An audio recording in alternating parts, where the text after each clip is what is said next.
Hey guys, so this is your trainer Anirudh Chhillar. So we are back with one more video of OSPF. I hope you are learning in a good way and a good pace. So let's go for the next video.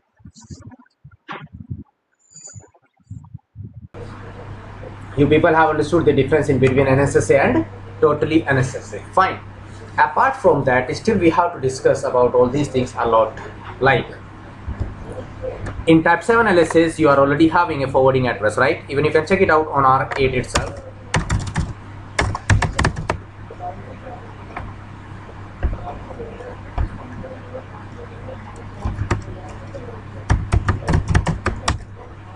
And forwarding address is what? 888, which is the loopback address of this router. I hope that I have already I have already explained to you that what is the how does it elect its forwarding address. Fine, forwarding address is there. Now just try to understand this point, and this is really crucial point. I'm on R11 because these LSAs will come on R11 in the form of type 5 LSAs, because R6 has already translated them back into type 5. R6 has already translated type 7 LSAs back into type 5 LSAs. That's good. Show IP OSPF database 130, external, right? 130.1.0. Try to understand, please. This is generated by fine. What is the seed metric? And it is advertised by R6. So how do you calculate total cost? Seed metric plus total cost to reach NASBR. And who is NASBR this time? 6. Because these prefixes, these LSAs are coming from 6. Are you getting my point or not? Just try to understand. This router don't know that it was translated from type 7 to type 5. This router don't have that information. It doesn't have that information that actually it was redistributed on R8. No. This router knows only and only this information. This router have only and only this information that these prefixes are coming from R6. Now, because advertising router is 666. Now check show IP OSPF border routers. What is the cost to reach this 666 from here? From one end it is 256, from one end it is 320. So of course my best would be 256. So 256 plus 20. The total cost must be 276 or 340. Any one of them? Any one of them. Are you getting my point or not? Show IP route 130.1.0. And what is it? It is not either 340 or it is not. Tell me why. Remember, if forwarding address is there inside your LSA, try to understand. If forwarding address is there inside LSA, then it will never check anything else apart from the cost to reach forwarding address. Apart from the cost to reach forwarding address. So this time your forwarding address is what? 888. That is why I said that forwarding address must be advertised into OSPF. Or forwarding address will always be that address which has been advertised into OSPF. So on R8 it was advertised into OSPF, right? If I do not advertise this 8888 on R8 into OSPF, then you will see that it will not be your forwarding address. Then any other address will become forwarding address. Fine. From here, so IP route 8888. Check what is the cost to reach this 888 from here. Plus seed metric was 20. That is why total cost have become 341. And that is why you are having a total cost. That is why you are having a total cost, entire cost, cumulative cost. If you do not have this forwarding address, try to understand my point. If you do not have this forwarding address available inside type 5 LSA, it will think that okay, total cost will be seed metric plus cost to reach an ASBR. And who is an ASBR? R6. So it will add 256 plus 20. It will become 276 only. It will never tell you the total calculated cost. Never ever. Because this router is having this information that these LSAs are given by R6 only. So it will never add the cost from R6 to reach R8, never ever. But due to this forwarding address only, you are having here a total cost, actual cost to reach 130's prefixes. Are you getting my point here or not? Now I will prove it to you. I'm gonna to prove it. See, we can force our translator, just try to understand, we can force our translator to do not copy your forwarding address from type 7 to type 5. We can force our translator to do not copy forwarding address from type 7 LSAs back into type 5 LSA. And now I will show you that what will be cost to reach this prefix 130 from R11. Then we will come to know that, okay, what is the advantage of having this forwarding address. So let me show you, let me configure it, because these LSS are generated by R6. So R6 is working as a translator. So say area 2 is what? An SSA. Then you said no summary. Then you can also say suppress, translate type 5 suppress forwarding address. Just add these keywords. The meaning of this translate type 7 suppress FA is this, that whenever you will translate type 7 LSAs back to type 5, suppress forwarding address. Suppress forwarding address. And what is the meaning by suppress? That do not copy this forwarding address into type 5 LSA. So I hope that you people are getting my point, right?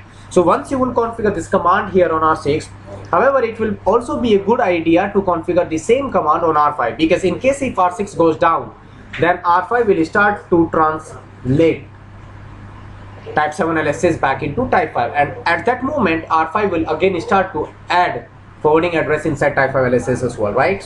But this time, because it will be enough for us, right? However, you can move on R5 as well, and then you can say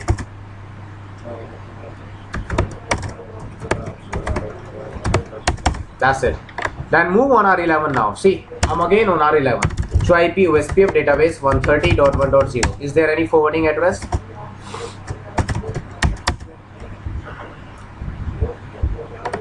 And it is advertised by, this time you do not have any forwarding address.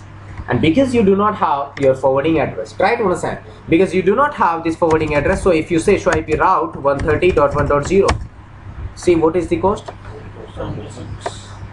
Because 20 plus to cost to reach an ASBR.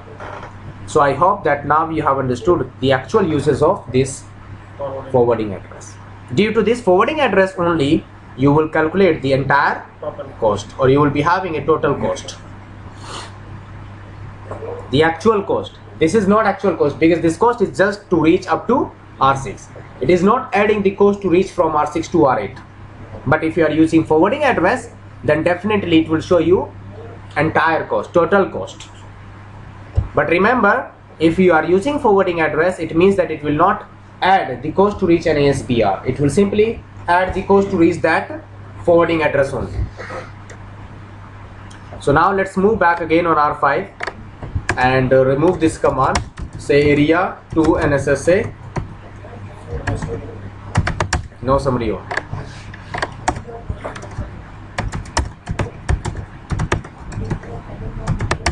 Fine. Do show run pipe section router OSPF. See, only this command is there, right? Now, once again on R11, you will see that inside LSA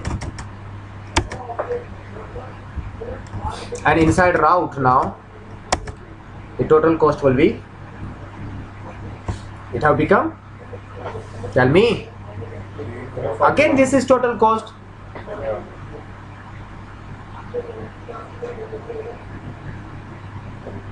अरे किसी को कोई problem है क्या इसमें? समझ में आ गया ना difference with forwarding address and without forwarding address? Yes, exactly +20 plus seed metric. तो अब अगर आप यहाँ पे देखोगे show IP route,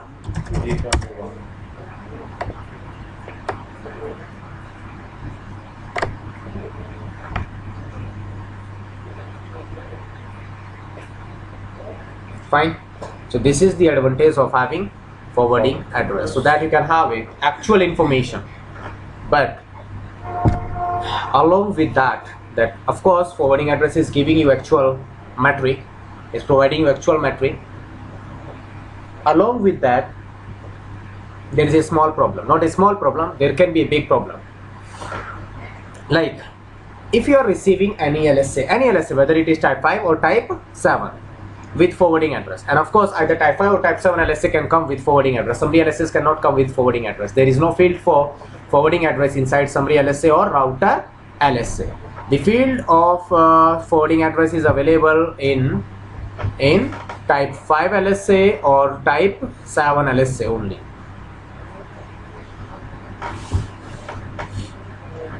Right?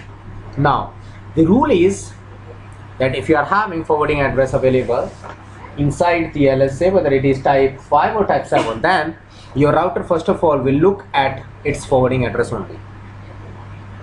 If forwarding address is not reachable from the router, you will see that it will never install those prefixes inside its own routing table. If forwarding address is not reachable of your LSA, then that route will never get installed inside its routing table. So in case if 88888 is not reachable from R11 now, you will see that any one of 130's prefix, 130's subnet will not get installed inside its own routing table. Let me show you. Show IP route pipe section OE1. See, all of them are coming here. 130's prefix. Are you getting my point or not? All of them are coming here as external, right? But let's say, and you know, 888 is also available here. Now I'm going to filter this 888. Let's create one access list here. So it is already configured here. I have denied this 888 inside ACL1 and permitted all others. Now say router OSPF1 distribute list 1 in which direction? In. I will let you know later on that what is the role of distribute list in OSPF, but right now just forget, try to understand that okay, distribute list is used here just to filter out this route from its routing table. So now show IP route 8888 is not there, and if 888 is not there, 130's prefixes will also not be available in the routing table of R11. Show IP route 130.1.0 is there. Even you can also run this command. Is there? Nothing. So it has proved that it is compulsory that if you are having forwarding address within, inside your LSA, then forwarding address must be reachable. And if forwarding address is configured as 000, it will never look, your router will never look at forwarding address if it is 000. Now what will be your solution? There are two solutions of this question now, of this problem now. Either allow 8888 here, either allow 8888 here, or remove forwarding address during translation. Remove forwarding address during translation. So according to the question, you have to give solution. If they have said that you are not allowed to modify your ACL, what else you can do?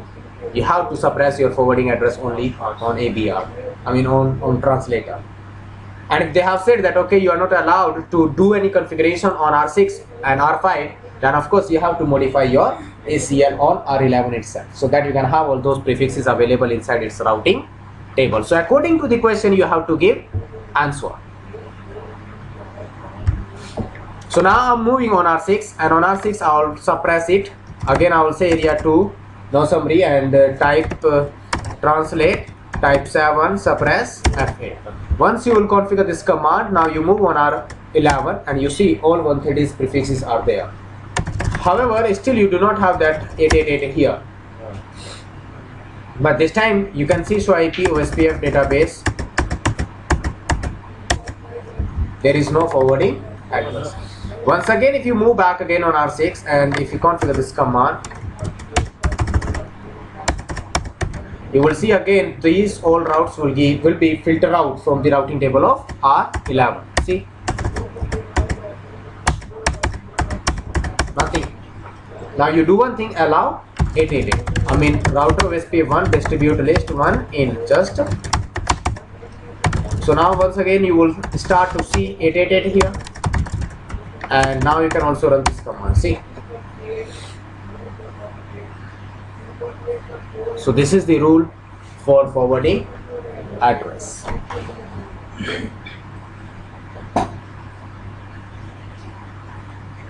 Not only for type 5 LSS, even for type 7 LSS as well. Like if you move on R7 and you are receiving all these 130 prefixes coming here, right? As you can see, it's routing table.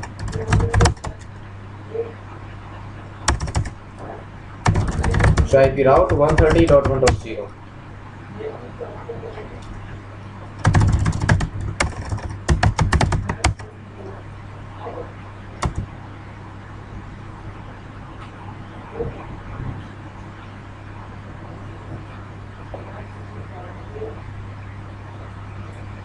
Fine.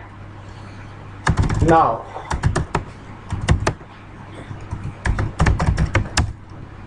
oh sorry, it is NSS actually, isn't it? Yeah.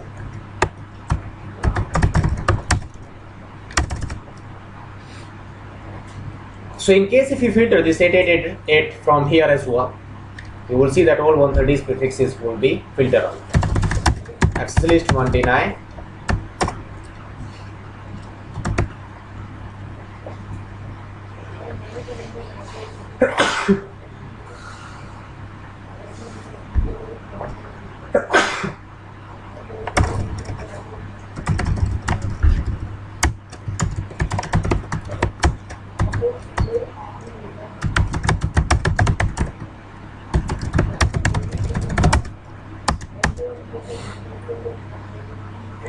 It is not there, and now 130 is prefixes. So it has proved that this rule applies for both type of LSS, for type 5 as well as type 7.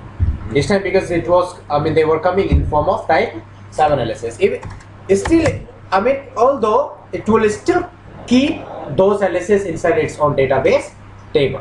Do show IP OSPF database. You see, it means if further it is having any other neighbor, then it can advertise these prefixes towards that neighbor, and that neighbor will install these prefixes inside its routing table, but still there will be a black hole. I'll let you know later on. I'll discuss it with you, don't worry about that.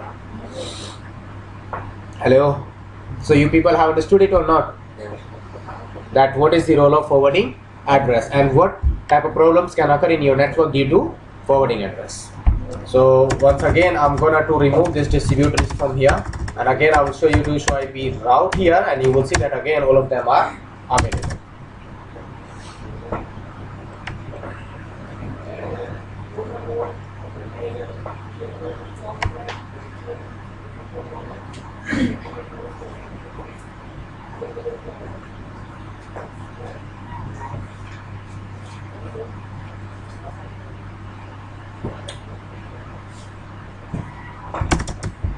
So if you people are having any question, please let me know. So now, as I said earlier on, it supports two types of summarization: internal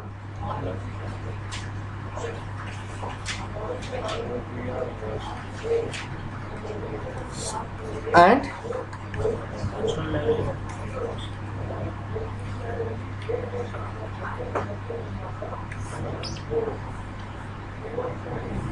internal can be configured only on, whereas external can be configured on ESBR only. Fine.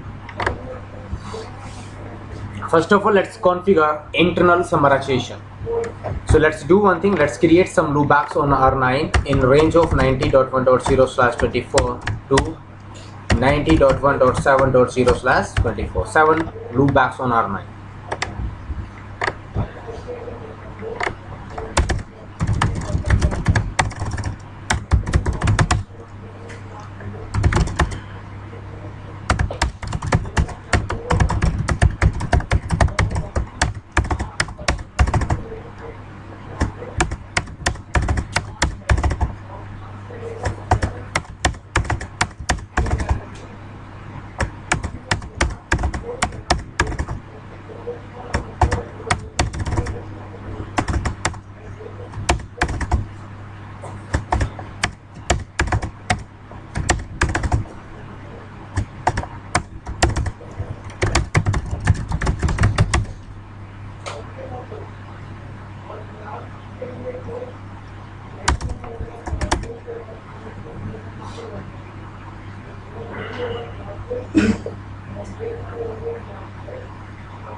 Fine. Now, the very first rule of OSPF, you cannot configure summarization for intra-area prefixes. There is no way to configure summarization for intra-area. Means that because these prefixes are originating in area 3 itself, so for area 3 you cannot configure summarization now. But you can configure summarization whenever these prefixes will go from this area to another area. And one more thing I would like to tell you. Here you are having multiple ABRs like R1, R2, R5 and R6 as well. If you want to configure this summarization on R5 and R6, you cannot. You cannot, because R5 and R6 are not working as an ABR for area 3. Remember that you can configure summarization for the prefixes of area 3 only on those ABRs which are for area 3 only. It means you can configure summarization on either R1, or on both of them, R1 and R2. It will be depending on our requirement. Means that you can configure summarization only on local ABR, not on remote ABR. Sometimes what do we think that if this is R1, this is R2, R3 and R4, you understand? Let's say this is area 1, this is area 0, this is area 2. Now both of them, R2 is working as an ABR, R3 is also working as an ABR. You are having some prefixes available behind R10. Then you advertise them into area 1, then they moved into area 0, then you decided to configure summary address on R3. But no, it's not gonna to work on R3. Remember that you can configure summarization only on local ABR. So this time you can configure this thing only on, this summarization only on R2 here. I hope that you people have understood it now.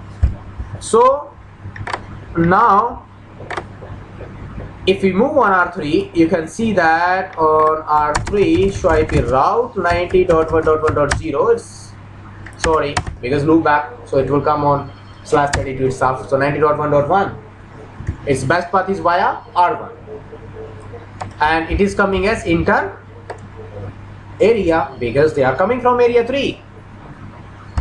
I hope that you people are getting my point. So I do OSPF database, even you can check its database table as well for all 90s prefixes. See, and these prefixes are generated by both of them,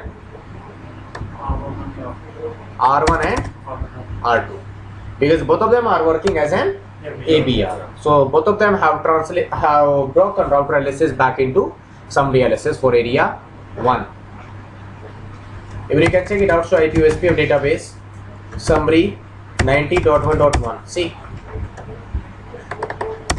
I'm on R3, so it is given by R1 as well as it is also given by R2. Now from R1 the cost to reach this prefix is 65. From R2 the cost to reach it what? 193, because R2 will reach it in this direction.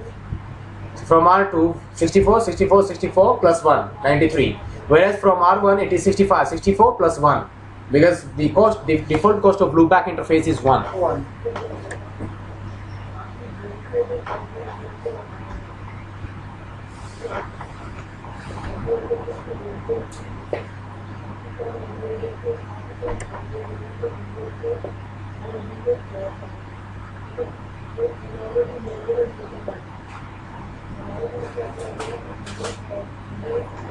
Understood? Good. Sir logically देखा तो router 5 और router 6 वो भी तो area 0 के extension ही है. Yes, but these are not ABRs for area 3. Area 0 have this information. Area 0 have this information that R1, R2, R5 and R6 all of them are working as an ABR. But see, area 3 is just connected with area 0, but with R1 and R2 only. Try to understand. For here, R1, will R1 show you that R3 is working as an ABR? The same thing is happening over there. ऐसा मत बोलो, बस ये मान लो, ये बोलो कि जिससे आप कनेक्टेड हो वही ABR आपके. Exactly. अरे जिससे कनेक्टेड हो वही ABR होगा, बाहर वाला ABR क्यों होगा आपके लिए? नहीं, वो समरी कॉन्फ़िगर करेंगे जो अच्छा, आप कह रहे हो समराइजेशन, समरी बोल रहे हो, समरी का मतलब समरी एलएसए समझ गया था मैं भी। समराइजेशन बोलो। समराइजेशन, हाँ, उसके करेंगे जो वर्ड्स की गेम होती है पूरी की पूरी। हाँ, you can configure summarization only on local ABR. So for area 3 here we are having two ABRs R1 and R2. Now we are gonna to configure it on R1 as well as R2. So if you wanna configure it on R1,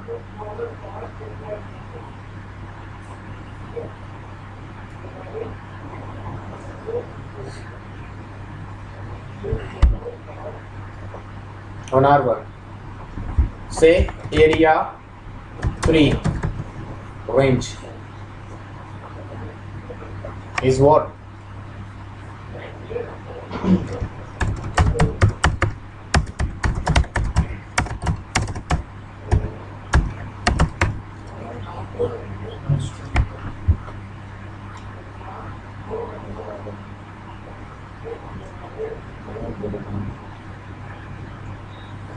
अरे recent में openings है। Fine, area 3 कल है। हाँ, area 3 range 90.1.0.0 245.245.248.0।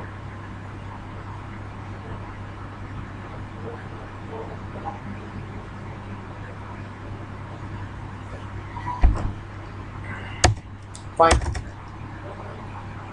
And now I will show you that intra area and inter area you can manipulate it by using this longest prefix match.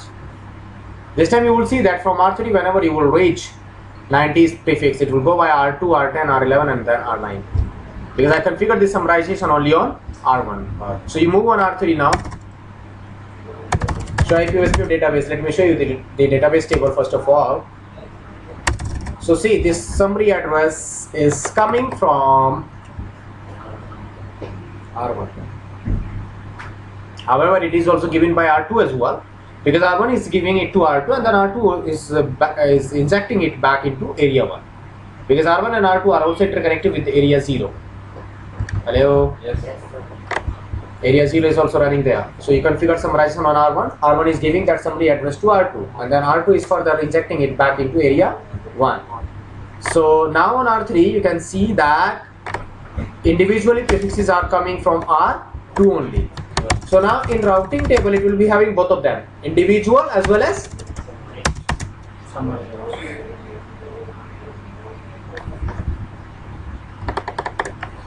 summary. If you trace out now 90.1.1.1, no problem.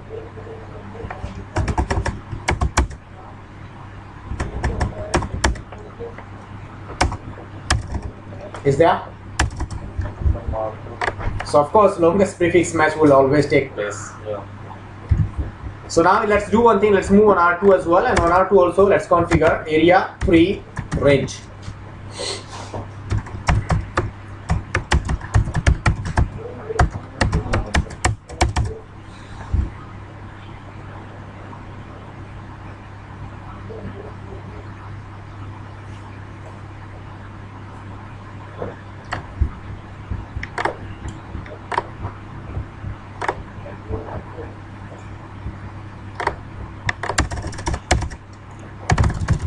Only and only summary, I mean one summary LSA would be there from R1 and as well as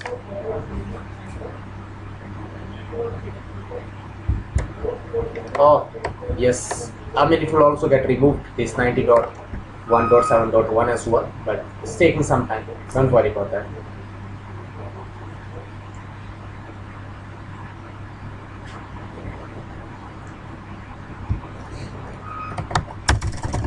Fine, now check its route table. We'll be receiving only and only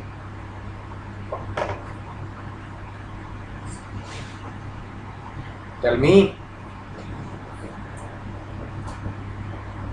is there any problem now? But again you will see that it will start to prefer. Why is it not?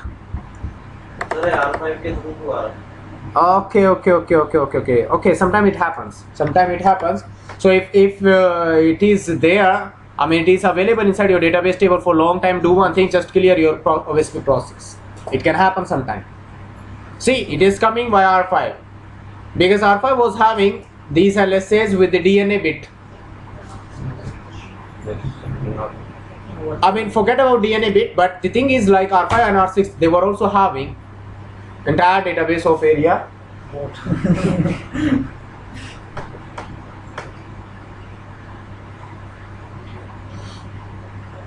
Fine, so it have not conversed completely yet, right? That's why it is having this entry. Let's check it out once again.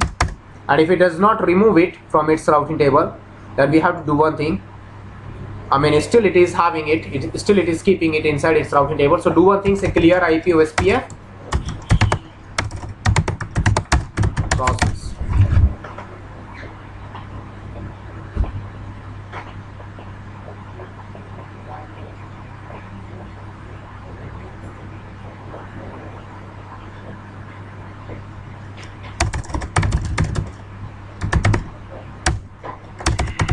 Check its routing table once again.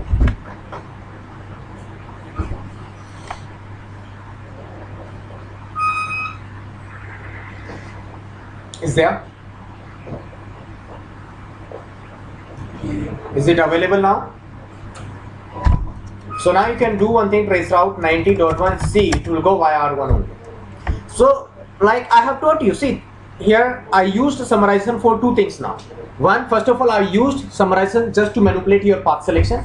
I configured summarization only on R1, so that whole traffic started to go via R2.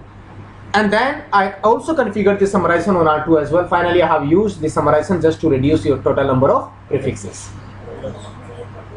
That's what I wanted to teach you, that you can use summarization in OSPF as well, just to minimize number of prefixes as well as to manipulate your path selection. Have you understood it or not? Yes. Fine. Now there is a rule that whenever you will configure a summary address, then its entry, that summary address will also get entered inside its own local routing table as well, but towards null zero interface. Like you configure summarization on R1, and if you check its routing table, because you configure summary address on R1 itself, so you will see that it will also be having that entry towards null zero. Right? Do you remember? In EICRP it was also creating it automatically, and to remove this entry in EICRP it was possible to configure its AD value as 245. Don't you remember? Yes, sir. Do you remember that we configured its AD value as 245 so that EICRP removed this entry, but in OSPF there is no option to change its AD value, to change the AD value of summary address which is configured towards null zero interface. So how can we remove it? Let's say that we are required to remove it. Do you remember that in EICRP I told you that that condition in which we were required to remove that null zero entry from the routing table? My God, forgot. Okay, so that's the end of today's video. So I hope you learned something new today. We'll be coming with few more videos of OSPF, guys. See you later. Thank you.